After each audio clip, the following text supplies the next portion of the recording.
Government এই জেনারেশনের সাথে পাঙ্গা নিয়ে ভুল করেছে, কারণ প্রটেস্ট থামানোর জন্য পুলিশরা জল ছিটাচ্ছে, সেই জল দিয়ে আমাদের জেনজিরা কি করছে সেটাই দেখুন।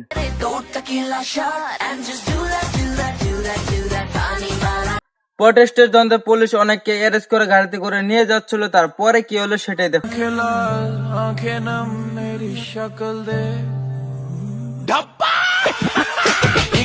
প্রটেস্টের মাঝে ইন্ডিয়ার বেস্ট সিঙ্গার ওর গান বাজিয়ে নাচানাচি করা হচ্ছে। আই লাভ মাই জেনারেশন, তার মানে তারা প্রটেস্টটা ঠিক রাখার জন্য মায়ের গোতা সবকিছু খাচ্ছে, তাও তারা প্রটেস্টের মধ্যে আছে। প্রটেস্টের মধ্যে হুট করে মহাত্মা গান্ধী চলে এসেছে,